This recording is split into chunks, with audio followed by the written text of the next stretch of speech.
Hey guys, it's your boy Beast Mode here, coming at you with a long overdue video on Annie. So, I finally ended up getting her to Prestige 5 after a long grind. Um, I kind of didn't want to make a video or a build video until at least Prestige 5 somebody. And I wanted to go with Annie because, I mean, the leader class is pretty much my favorite class to run. Um, anyways, here we go. First of all, we got our first point in great influence because we got to. Next, we got to put 2 points in cardio.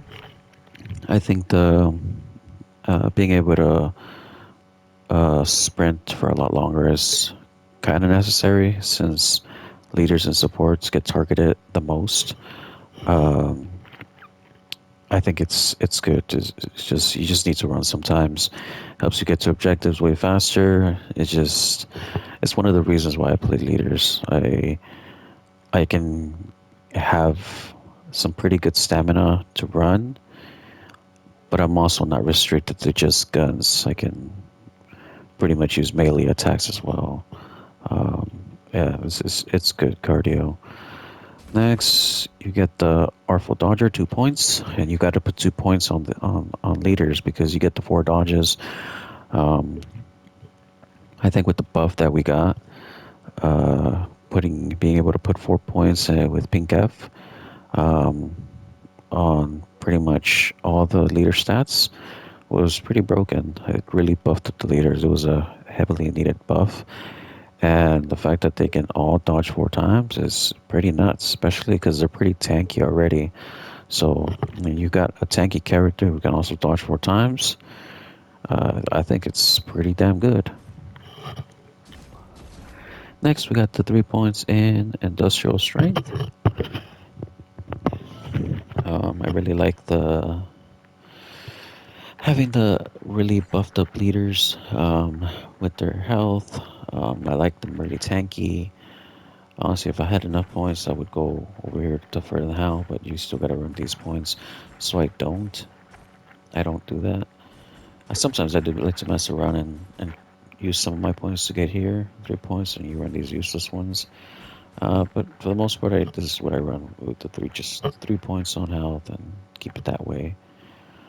Next, you got the point in this one and point this one, quicker cooldown, and you just do these because you want to get to pretty much the 4 points in Master of Influence. That's pretty much one of the best parts of being a leader is the aura effect. Um, these two are pretty much like whatever arcane knowledge can help out in those big areas like Hidden Acres or Fairview. Those dumb areas that are sometimes the map you can't see it. That kind of helps out a little bit. And the quicker cooldown, I mean, 5% is almost like nothing. Um, I mean, Annie's ult is already pretty low, especially when you prestige 5 her. She goes down from 45 to 40 seconds, which is already pretty quick. It's just adds who knows how much it takes. Maybe like a second or two. I mean, whatever. You get 38 seconds maybe a cooldown, whatever.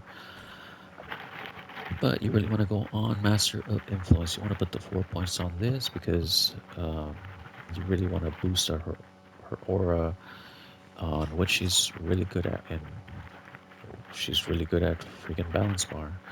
She's the pretty much the balance bar queen. Um, 20 points, and this is pretty much like I. So the way I saw is that you don't add the 20 or the 30 whatever with this. It's not, you're not adding 20 to this, you're multiplying. So maybe you're probably getting maybe about, who knows, maybe 6 points extra for this. So let's say maybe, or maybe 6 is too much, maybe like about 3 points if you're just getting 20% out of this 15. Maybe like 3 more points. So maybe her boost goes up to like maybe 18%, 18% balance bar. 18% for elite units as well. The 60. The boss unit is like whatever. It doesn't really matter because I mean, at least after the second objective, usually when they have the boss maxed out, the balance bar doesn't really matter since balance bars won't matter when they boost up their boss. That's like whatever. It only matters like maybe around the first objective. After that, they pretty much will have the points maxed out on the boss, so they can't be stunned. Um, and then she also gets the, I mean, she and everybody else gets the boost as well, 30% times the 20% aura boost.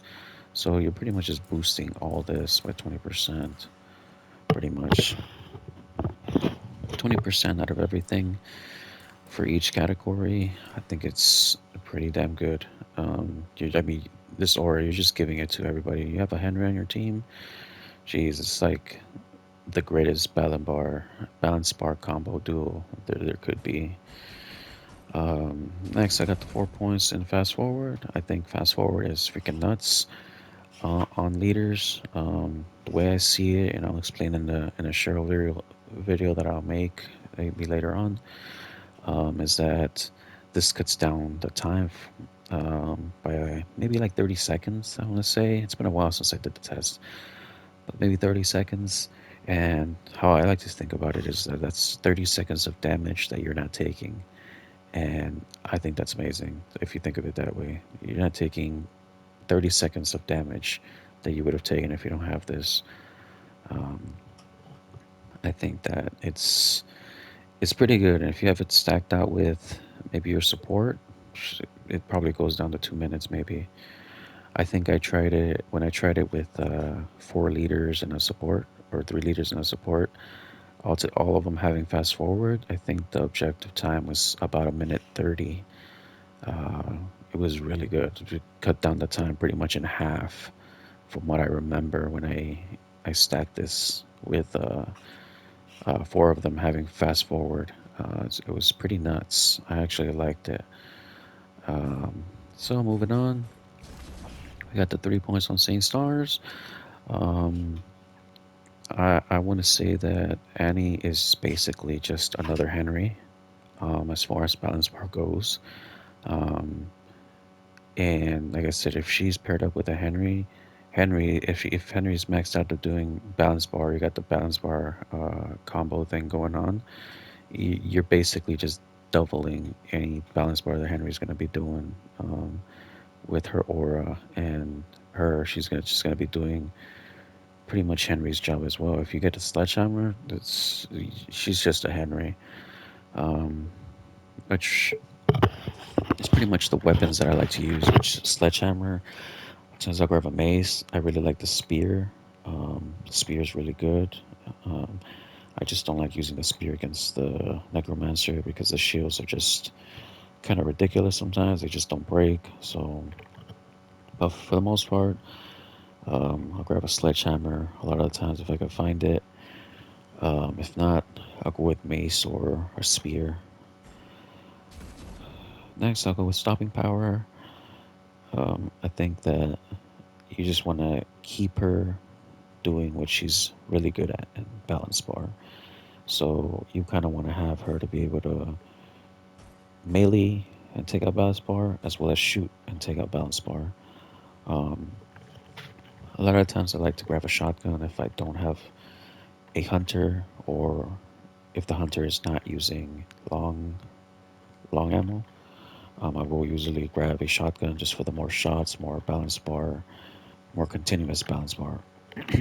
I'll grab the shotgun. Um, if not, if I can get a shotgun, I'll usually go revolver or boomstick. I like the revolver. I'll take the revolver if the hunter is taking um, longer ammo. I don't like using any of the special ammo on Annie. I don't think the blunderbuss is that good on Annie, just because she doesn't have the last shot perk that boosts the blunderbuss. It doesn't have those perks that just boost that gun. I don't think it's. I really don't think it's amazing on it. I think just revolver and long long guns is where it's at with Annie. I just think that's where it's at. Next, we're just boosting her range damage with hollow points. I mean, it makes sense. She's like a pseudo hunter. I mean, why not? And to add that, we got the 3 points on Wig Splitter. Um, I think that she's just a pseudo hunter, and it's pretty much the reason why I like to run leaders because, when I run, if I run a hunter, right, I'm like, it takes forever to kill anything on melee, with melee, at least in the beginning of the game. Like, you can't melee. You take like freaking 10 hits to kill anything. It's ridiculous. And you just gotta suck it up. But at least with leader, you're not restricted by like the debuff that has, like that hunters or supports have. You can actually kill stuff in melee, and you also get the stamina as well. Um, that let's say that a warrior won't have. One of the things that I hate about playing warrior is that their stamina is always garbage. They're always too slow, and their fear goes up too high. That's why I like playing leader because their stamina is not garbage, and it's a lot harder to for them to get feared. I just like the balance of being able to do everything. Obviously, you're not great at like melee specifically or range. You're not the greatest at it, but at least you're balanced enough that you're able to do some kind of damage and also support the team with that balance bar, which really helps out in the book phase, which is kind of meta right now. Book phase is where it's at right now for demons, and sometimes it could get kind of crazy. I mean, if you don't have an Annie on your team, um, I mean, I face a lot of very good demons that just break the book pretty easy. And of course, I mean, there was no Annie, and that was kind of the cause of it. Or some of the characters don't focus on balance bar; they just focus on killing it, which is also good too. It's not a bad thing. Like if you can kill it fast enough, sure, why not? But that's why I think Annie is like an essential part of a team that everybody has like a, let's say, a role to play. So let's say that I was like one from each category in a team, right? We always have to have a support because you don't want to run out of shems. I think you need the warrior because you need the warrior to tank a lot of things. You want the warrior to get in their face all the time, right? And then you need the hunter to be able to kill things fast. You want the hunter to deal the damage, as much damage as possible, right? And then you have the leader, which would be Annie in this case, to add that balance bar um, to your team that's already kind of it's kind of like really strong, kind of like a triangle. It's super strong foundation, and the leader's just powering that up with Annie because she's got the balance bar, along with boosting your hunter with extra damage, and your even your. I mean, everybody's gonna benefit from the balance bar, but more so maybe the warrior because they're the ones that's going to be in the demon's face most of the time, tanking a lot of the damage, right? So that's just my little rant on why I like to play leaders. This is my um, Annie build. It took me a very long time to get here. I mean, even with all the points that I had before the prestige system, I still didn't have enough to even get her up here. But I'm gonna try to make other videos of all the other characters that I do like. Um, I just wanted to do Annie because she was my first Prestige 5. But I will do, even though I'm not Prestige 5 on anybody else, I have started prestiging some of them to level 1. Um, but I want to make videos on other characters that I enjoy using and where I plan to put my points. um, next. So yeah, that was it. That's all I got. We'll see when I make the next build video. I will start trying to stream Evil Dead content, but yeah, the only reason I haven't really been streaming Evil Dead is because the queue times have been kind of crazy long. So it's like okay, I'll sit on stream and we'll be there 20 minutes with like no content, no talking or whatever. It's just waiting in the lobby to get a match. So I haven't really thought it's worth it to do something like that. But I might just start it up. I mean, if we wait, whatever. I mean, a lot of people are just waiting in lobbies anyways. I mean, I've seen other streamers, just waiting in lobbies. I feel like some of the other streamers are kind of lucky too, as well, that they get matches a lot quicker than I could find matches. From what I've seen, it takes me forever to get any good match or a match at all, I should say. Well, anyways, catch you on the next one. See ya.